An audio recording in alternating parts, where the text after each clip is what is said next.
আজ আমরা খালি মুখেই দাবি করি আমি মুসলমান, আমি ইমানদার, আমি উম্মতে মুহাম্মাদি, কিন্তু আমার একটাও কাজ নবীর সুন্নত মোতাবেক হয় না, আমার একটাও কাজ আল্লাহর হুকুম মোতাবেক হয় না। হয়েছে? যদি আমার আপনার কাজটা নবীর সুন্নত মোতাবেক হতো, আমার আপনার কাজটা যদি আল্লাহর হুকুম মোতাবেক হতো, তাহলে আমাদের আর এই দুর্দশা হতো না। আজ আমরা যে মুসিবতের ভিতরে পড়ে আছি, এই মুসিবতের মধ্যে আমি আপনি পড়ে থাকতাম না। পৃথিবীর জমিনে যখন সাহাবারা কোনো বিপদে পড়ে যেত, সবার প্রথম তারা নামাজ আদায় করত, নামাজ আদায় করে আল্লাহর কাছে চাইতো। আজ আমি আপনি বিপদে পড়লে দুনিয়ার জমিনে সবার প্রথম আমি আপনি গ্রামের প্রধান, মেম্বার, ডাক্তার, মাস্টার সবার কাছে যাব, অবশেষে না হলে তারপরে আল্লাহর ঘরে গিয়ে নামাজ পড়ে আল্লাহর কাছে যাই। কথা ঠিক বলছি না ভুল বলছি? তাহলে আমাদের রাস্তাটা ভুল হয়ে গেছে। যে রাস্তাতে চলার দরকার ছিল আমরা সে রাস্তাটাকে ছেড়ে দিয়েছি, যার কারণে আমাদের উপরে মুসিবত আসে। আজ আমি উম্মতে মুহাম্মাদি বলে দাবি করছি, নিজেকে ইমানদার বলে দাবি করছি, কিন্তু আল্লাহর নবীর সুন্নতটা আমার মুখে নেই। আল্লাহর নবী সাল্লাল্লাহু আলাইহি ওয়াসাল্লাম বললেন, হে উম্মত, তোমরা পৃথিবীর জমিনে দাড়ি রেখে দেবে, দাড়িকে তোমরা চাঁদবে না, কারণ ওটা আমি রাসূল, আমার সুন্নত। আজ আমরা নবীর গোলাতে খুন চালিয়ে দিয়েছি, নবীর গোলাতে ছুরি চালিয়ে দিয়েছি, আর খালি বলছি আমি নবীকে মহব্বত করি, নবীকে ভালোবাসি। আপনি কিসের নবীকে মহব্বত করেন, কিসের নবীকে ভালোবাসেন? আপনি নবীর একটা সুন্নত আদায় করতে পারছেন না, আপনি নবীর একটা সুন্নতকে মেনে চলতে পারছেন না, তাহলে আপনি নবীকে কি ভালোবাসলেন? আজ আমার আপনার সমাজের ভিতরে নবীর সুন্নতটাকে আমি আপনি ছেড়ে দিয়েছি, আর সেটা গায়েররা ধরে নিয়েছে। আল্লাহর হাবিব সাল্লাল্লাহু আলাইহি ওয়াসাল্লাম বললেন যে তোমরা যখন বিছানাতে শুতে যাবে, তোমরা ওযু অবস্থায় শুতে যাবে।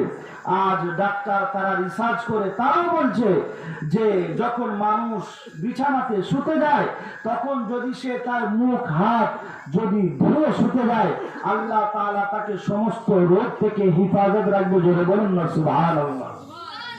তাহলে আল্লাহ রাসূল সাল্লাল্লাহু আলাইহি ওয়াসাল্লাম আজ থেকে 1400 বছর পূর্বে বলে গিয়েছেন যে উম্মত, তুমি যখন বিছানাতে যাবে তখন ওযু করে বিছানাতে যাবে, যখন শোবে তোমার শোয়াটা আমি রাসূল আমার সুন্নাত মোতাবেক হবে।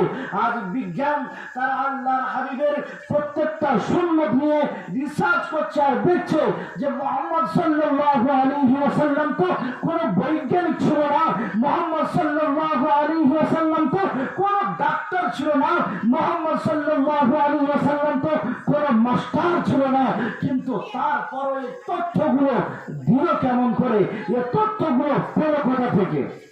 আজ তারা অবাক হয়ে যাচ্ছে, আশ্চর্য হয়ে যাচ্ছে, আর তারা এগুলো নিয়ে গবেষণা করতে করতে তারা একের পর এক তারা মুসলমান হচ্ছে। জোরে বলুন না সুবহানাল্লাহ। পৃথিবীর জমিনে দরুদ পড়েন আল্লাহুম্মা, কে ছেড়ে দিয়েছি, ছেড়ে দেওয়ার কারণে আজ আমাদের উপরে মুসিবত আসছে। দেখুন, আজ আমার আপনার বাড়িতে বিবাহ হচ্ছে, বিবাহ অনুষ্ঠান হচ্ছে। আল্লাহর হাবিব সাল্লাল্লাহু আলাইহি ওয়াসাল্লাম বললেন যে বিবাহকে যত সব ছোট ভাবে করা হয়, সেই বিবাহের বরকত তত বেশি। ঠিক কিনা বলেন? আজ আমি আপনি আমার আপনার মেয়ের, আমার আপনার ছেলেকে বিয়ে দিচ্ছি, আমার আপনার বাড়িতে 150, 200, 500 লোক খাচ্ছে, খাচ্ছে কি খাচ্ছে না? তাই রাসূল বললেন তোমরা যখন বিবাহ দেবে একদম ছোট শর্ট ভাবে দাও, আরে পুরো গ্রামময় জুটিয়ে সবাইকে খাওয়াচ্ছে। তাই এটা রাসূলের সুন্নতের খেলাফ কি খেলাফ নয়? এটা হলো আল্লাহ রাসূল সাল্লাল্লাহু আলাইহি ওয়াসাল্লামের সুন্নতের খেলাফ। আল্লাহর হাবিব সাল্লাল্লাহু আলাইহি ওয়াসাল্লাম বললেন বিবাহের মধ্যে ওলিমা করা হলো সুন্নত। আজ কেউ ওলিমা করতে চায় না? চায়? বিয়ের দিনে 50 জন বরযাত্রী যাবার কথা, গিয়েছে 100 জন। যায় কি যায় না? এগুলো মানুষ না শয়তান? কারণ আল্লাহর হাবিব বলেছেন বিয়েতে বরযাত্রী হলো সুন্নাতে শয়তান। বরযাত্রী কি বলেন? একটু আওয়াজ দেবেন, কথা বলবেন আমার সঙ্গে। বরযাত্রী হলো সুন্নাতে শয়তান, আর ওলিমা হলো সুন্নাতে রসুল। জোরে বলুন না সুবহানাল্লাহ। তো আপনি 50 জন যাবার কথা বলে 100 জন গিয়ে খেয়ে আসলেন, আপনার একটু লজ্জা লাগে না? আপনি আসার সময় মেয়ের বাপের হাত ধরে বলে আসতে পারলেন না, ভাই আমরা এতজন এসছি, কালকে আমার বাড়িতে 30 জন যাবেন কমসে কম? এই হিম্মত হয় না? হয়? এই হিম্মত হয় না।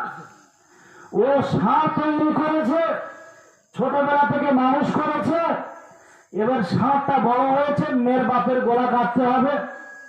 তো মেয়ের বাপের গলা কেমন করে কাটছে দেখুন।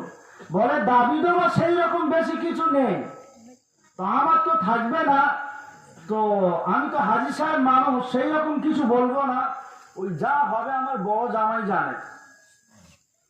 কি শয়তান খালি দেখুন, বলছে আমি হাজী সাহেব মানুষ, দাবি দেওয়া করবো না, যা জানে বড় জামাই। এখন বিয়ের সময় ছেলের বোনাইদের গা পালকি সবচেয়ে বেশি হারাম করা কারা? ছেলের বোনাইরা।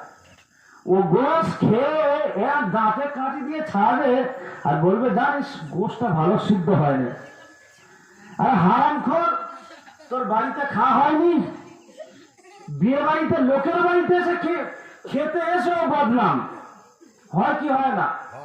তা বলছে দাবি দেওয়া সেরকম কিছু নেই, ওই সাইকেল পাড়া থেকে এসেছিল, তবে ওরা বলেছিল একটা 4 চাকা দিয়ে যাবে, মানে ডাইরেক্ট খড় খাবেন, গাদায় গা ঘষবে, বুঝতে পারছেন?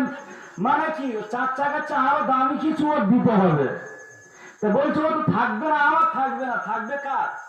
তোমার মেয়ের জামাই থাকবে। তো মেয়ের বাপ এখন কি করবে? মেয়ের বিয়ে দিতে গেলে ধার দেনা করে হলেও দিতে হবে। আবার দাবি করেছে 30,000 টাকা। বলে 30,000 টাকা কিসের জন্য? বলে ওই বিয়েতে গাড়ি ভাড়া করতে হবে না। আরে হারামখোরের বাচ্চা, হারামখোর, যদি তোর টাকা না থাকে তো তোর এনে গরুটার বিয়ে দিলি কেন? কে বিয়ে দিতে বলেছে? আল্লাহ রসুল বলেছেন যদি তোমার বিয়ের সামর্থ্য না থাকে তাহলে তুমি রোজা করে তোমার জীবনটাকে কাটিয়ে দাও, বিয়ে করতে হবে না। তোমার যদি খাওয়ানোর মতো শক্তি না থাকে, তুমি কেন 100টা এনে গরু নিয়ে সেখানে খেতে যাচ্ছ? তোমার কে খেতে যেতে বলেছে? আবার ওখানে খেতে যাচ্ছে কার গাড়ি ভাড়া? মেয়ের বাপের গাড়ি ভাড়া, কারণ 30,000 টাকা নিয়েছে তো। ও এখন এখান থেকে গাড়ি করে 4 চাকা করে তারপরে যাবে। হয় কি হয় না? সমাজে ঘটে কি ঘটে না? তাহলে চিন্তা করুন, এইবারে বুড়ো বয়স হয়েছে, বলছে কি বলবো বাবা, আমার বউ মানে আমার মোটে দেখে না। আরে হারাম করতো তো 20 খাইয়ে মেরে দেওয়া দরকার ছিল, তো দেখবে কি করে? তুই তো ওই বউয়ের চোখের সামনে তার বাপের শখের জমিটা বেচে দিয়ে তার বিয়ে দিতে গিয়ে তোর বেটাকে মোটর সাইকেল দিয়েছে, তার বাপের শখের জায়গাটা বেচে দিয়ে তোর ঘরেতে 30,000 টাকা দিয়েছে, তার বাপের শখের জিনিসপত্রকে বেচে দিয়ে তোর বেটার ঘরটা সাজানো বলে জিনিসপত্র দিয়েছে। হয় কি হয় না? তাহলে বুড়ো বয়সে সেই বইয়ের কাছে তুমি কি করে আশা করো যে আমি বইয়ের হাতের ভাত খাবো? ও তো ঝেঁটা দিয়ে মারবে, কারণ সে জানে, সে মেয়েটা জানে যে তার বাপ কত কষ্ট করে তার জন্য টাকা পয়সা ইনকাম করে তাকে বিয়ে দিয়েছে। সমাজে এগুলো ঘটছে কি ঘটছে না? ঘটছে। তারপরে বিয়ে বাড়িতে, আজকাল তো আর বিয়ে বাড়ি এমনি হয় না, বিয়ে বাড়িতে আবার কিছু কিছু জায়গায় মেয়েরা রাতের বেলা নাচাচ্ছে, হলদির রাতে। বলে বাবা কি করবো, চেংড়া ছাড়াল্লা যা করতে, আমরা কিছু জানি না। আর এখনকার চেংড়া ছাড়াল্লা সব ওষুধ, বুঝতে পেরেছেন? আপনি মনে করেন ফেরেশতা বসে আছে, কিন্তু ওর মতো শয়তান আর কেউ নেই। খালি কোথায় মেলা, কোথায় জলসা হচ্ছে খুঁজছে, পকেটে করে গোটা চারিক নাম্বার নিয়ে গেল, খালি পিছনে পিছনে ঘুরছে, কখন সকিনার নাম্বারটা দেবো। হচ্ছে কি হচ্ছে না?